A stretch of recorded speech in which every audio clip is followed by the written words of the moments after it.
बात को। उन लोगों को पिछले 70 साल से लगातार यह कहा गया कि अगर आप इस्लाम कबूल कर लेंगे तो फिर हम आपको यहां की नागरिकता दे देंगे।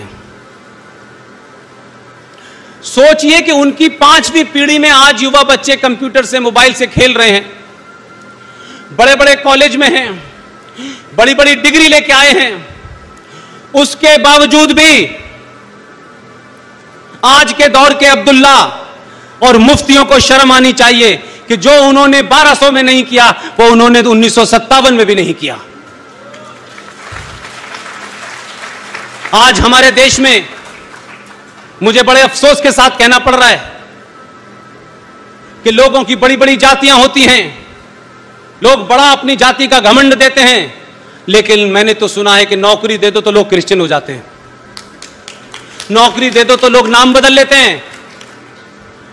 तो सिर्फ आप इसलिए कि आपको लगता है आप ही हिंदू हैं, तो माफ कीजिएगा, अगर इस देश में कोई कट्टर, कोई बहादुर, कोई दलित है जो आज आधुनिक भारत में 2019 तक लगातार उन तकलीफों को बर्दाश्त रहने के बावजूद भी उसने गंदगी ढोई, उसको नौकरी नहीं मिली, उसके दादा परदादाओं ने गंदगी उठाई, उनके बच्चे आज भी उठा रहे हैं, लेकिन धर्म नहीं बदला।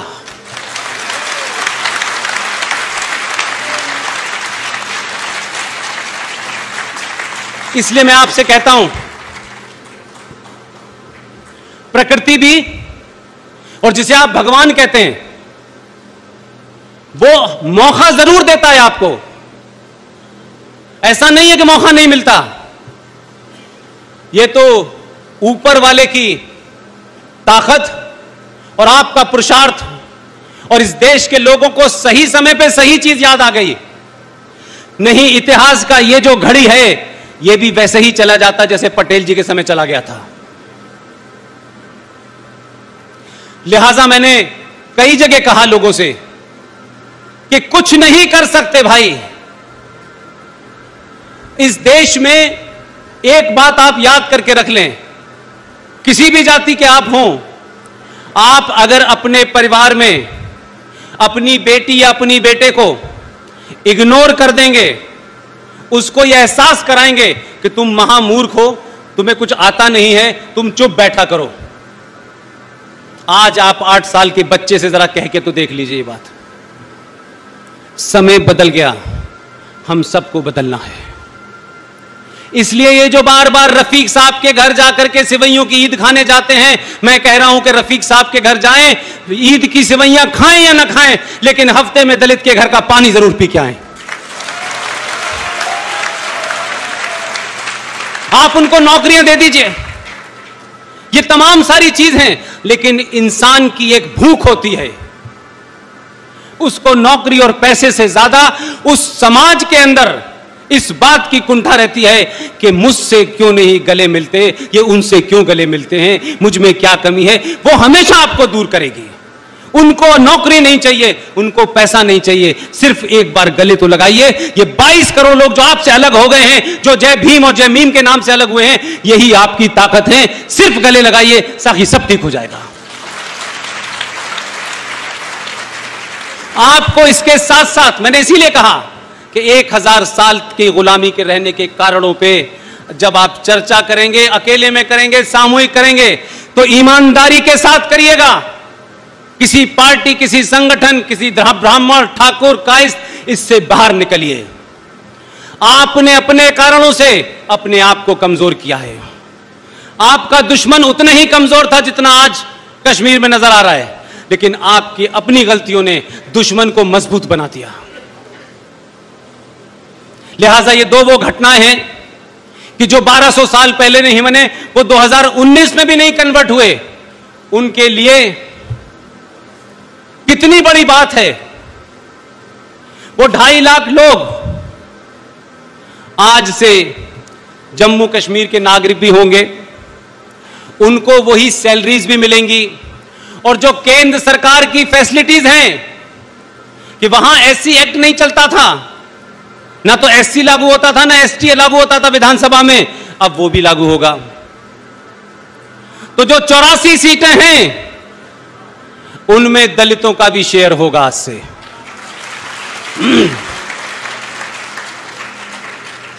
और दूसरी मेरी मांग है, सरकार सुने न सुने, समाज सुन ले, मैं समझता हूं कि जरूर पूरी होगी। ये मेरी कोई निजी मांग नहीं है। जिस झंडे को फहराने के लिए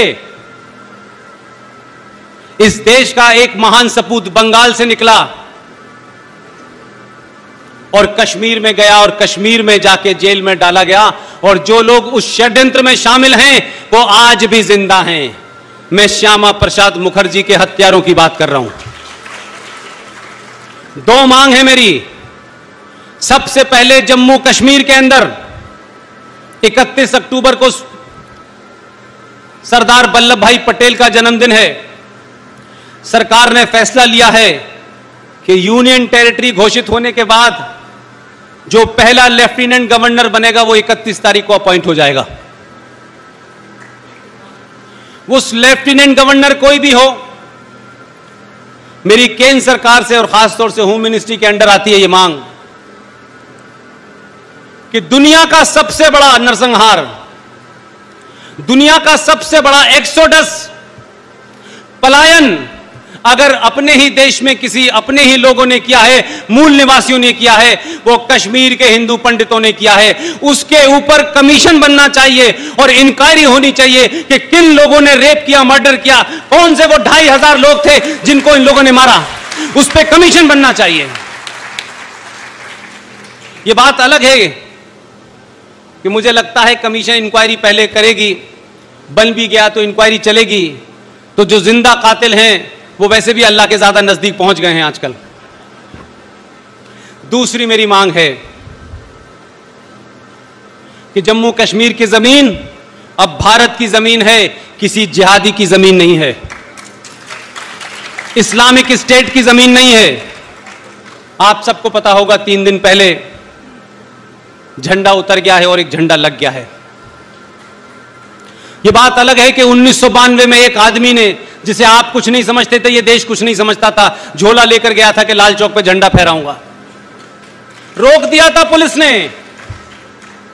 मैंने इसीलिए कहा कि आप क्या सोचते हैं, क्या करते हैं, कैसे करते हैं। आप उस परंपरा के लोग थे कि आपने पूरी दुनिया को क्या क्या नहीं दिया, पूरी दुनिया में आपका डंका था, लेकिन कुछ कमजोरियों के कारण बौने चोर, उठाई गिरे, लुटेरे, बलात्कारियों ने आपके ऊपर राज किया।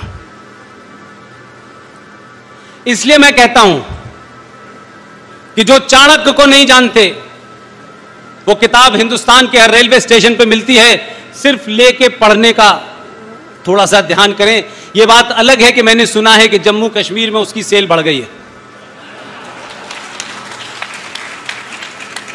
लिहाजा जम्मू कश्मीर विधानसभा के प्रांगण में, भारत की उस धरती के ऊपर जो आदमी परमिट के खिलाफ गया था, जो तिरंगा फहराना चाहता था, जो एक विधान, एक निशान, एक प्रधान के लिए गया था, उसकी आदमकद मूर्ति विधानसभा के प्रांगण में लगनी चाहिए ताकि सदियों तक लोग देखें, उनकी नस्लें देखें, उनके वारिस देखें, वो तमाम लोग देखें जो उस हत्या में शामिल थे कि जिसकी हमने हत्या की थी, वो इतनी बड़े कद मूर्ति में यहां हाजिर हो गया है। जब देखें तब उनको ध्यान आए कि ये आदमी जिंदा है, ये मरा नहीं है। ये मांग पूरे देश से उठनी चाहिए। लिहाजा कश्मीर की 13वीं हो चुकी है, कश्मीर के बारे में अब भूल जाइए, और जैसे दुनिया में सारा देश चल रहा है वैसे ही वो भी चल रहा है। कोई आसमान से आए हुए लोग नहीं हैं, कहते हैं जन्नत है, जन्नत है, लेकिन अल्लाह ने चाहा है तभी तुम अंदर हो, अल्लाह ने चाहा था तभी तुम बाहर थे। तो ये जो बार बार इमरान खान कह रहे हैं, जो सिंह साहब सवाल उठा रहे हैं, सिंह साहब कह रहे हैं कि वो उम्मा हमारे साथ नहीं है, इमरान खान कह रहा है मुस्लिम ममालिक यानी मुस्लिम देश उनके साथ नहीं है। अरे तुम्हारे साथ अल्लाह भी नहीं है इस वक्त। लिहाजा आपने अल्लाह को बांटा कि इधर मुसलमानों पे अल्लाह का हक है, इधर भगवान का हक है। हमने कभी नहीं बांटा। हम 1000 साल गुलाम रहने के बाद भी हमारा अकीदा था, यकीन था कि एक दिन आएगा। हमें खत्म करने की कोशिश बहुत की गई, कुछ कन्वर्जन किया गया, जाने क्या क्या हुआ, लेकिन हम खत्म नहीं हुए। लिहाजा अब उन्हें एक बात की चेतावनी देना चाहता हूं, इंशाअल्लाह कहना छोड़ दो। अब ये बात बनेगी नहीं, क्योंकि इस देश के राष्ट्रवादियों ने इंशाअल्लाह कहना शुरू कर दिया है। इसलिए जो साहब कह रहे थे कि मैं बिस्मिल्लाहिर्रहमानिर्रहीम कहता हूं, तो लोग कहते हैं ये एक और सेकुलर आ गया। मैं इनसे पूछना चाहता हूं कि किसी सेकुलर के मुंह से आपने बिस्मिल्लाहिर्रहमानिर्रहीम सुना है? ये भी कहने की ताकत के लिए राष्ट्रवादी होना पड़ता है। लिहाजा अमेरिका, आर्मी और अल्लाह, ये 3 चीज मिलकर एक मुल्क बना था पाकिस्तान। अमेरिका नाराज है, आर्मी बेरोजगार है, और अल्लाह नाराज है। अल्लाह जो है पूरी तरह से नाराज हो गया। उनका दुख यह है कि अल्लाह हमसे नाराज हो गया, लेकिन यह पड़ोसी में क्यों चला गया। मैंने कहा कि जो किताबें हैं उसको भी ध्यान से पढ़ो, जो तुम्हारी हैं उन्हीं को पढ़ो, हमारी मत पढ़ो, हम तो ऐसे बेकार के लोग हैं। उसी किताब में लिखा है कि मोहम्मद साहब जो आखिरी पैगंबर थे, या आप कह रहे हैं, मोहम्मद साहब ने नहीं कहा। 1,24,000 पैगंबर आए हैं,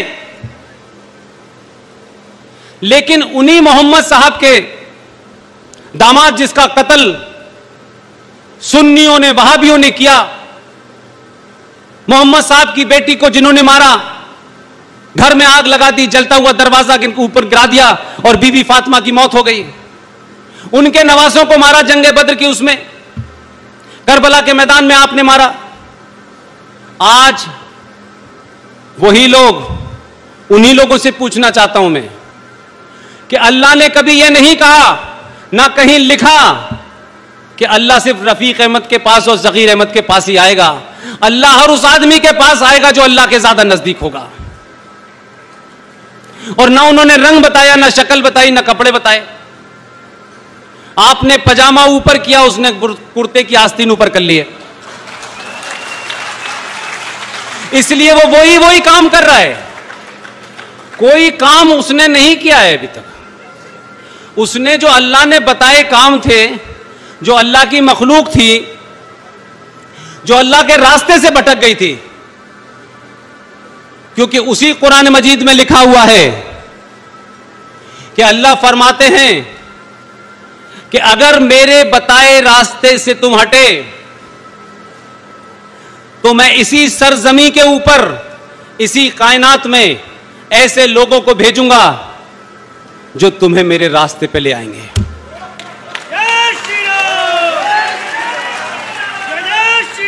उन्होंने कहीं यह नहीं बताया था कि वो मोदी नहीं होगा, उन्होंने कहीं नहीं बताया। उन्होंने कहा ऐसे लोग भेजूंगा, ये नहीं कहा था रहमान भाई भेजूंगा। अब ये उनको पता नहीं था। ये भी अल्लाह का इतना नेक बंदा है कि उसने पहले दिन से ही निकाह काम करना शुरू कर दिया है। तो जो निकाह हलाला की दलाली चल रही थी, जो एक अनएथिकल काम चल रहा था, जो गैर इस्लामिक, गैर कुरानिक था, 3 बार ऑर्डिनेंस ला करके अल्लाह की बात को पूरा किया है उसने। और जिन लोगों ने अल्लाह का नाम लेकर के जो जन्नत थी जिसे दोज़ख बना दिया था, वो भी उसी की ताकत से उसने 370 हटा दिया है। लिहाजा जम्मू कश्मीर में आप बहुत सारी बात कह सकते हैं, लेकिन मेरा कहना यह है कि इसके हटने के बाद, यानी 6 अगस्त 2019 के बाद, हमें इस पे इतनी ही खुशी मनानी चाहिए जितनी हम अपने बच्चे के बर्थडे पे मनाते हैं। बस न इससे ज्यादा, न इससे कम, न किसी गफलत में हमको पढ़ना चाहिए। आपको इस बात का मुजाहिरा, इस बात को डिमॉन्स्ट्रेट करना चाहिए कि आपके पड़ोस के मुल्कों में आपके अंदर तो बात अलग है। बांग्लादेश में, जिसे आपने अपनी फौज के माध्यम से आजाद कराया, महीनों खाने को दिया, उनके यहां 2.5 लाख लोगों की एक रैली निकली है कि 35 पे क्यों हटाया गया। मेरी शिकायत नहीं है, मैं अर्ज कर रहा हूं, क्या यह फर्ज हमारा नहीं है? क्या सिर्फ ये काम सरकार में बैठे लोगों का है कि सरकार कोई देश के फेवर में बड़ा फैसला लेगी, उस फैसले के लिए हम सड़कों पे निकल के क्या सरकार का धन्यवाद नहीं कर सकते? दुनिया को नहीं बता सकते कि 90 करोड़ लोग इसके साथ हैं?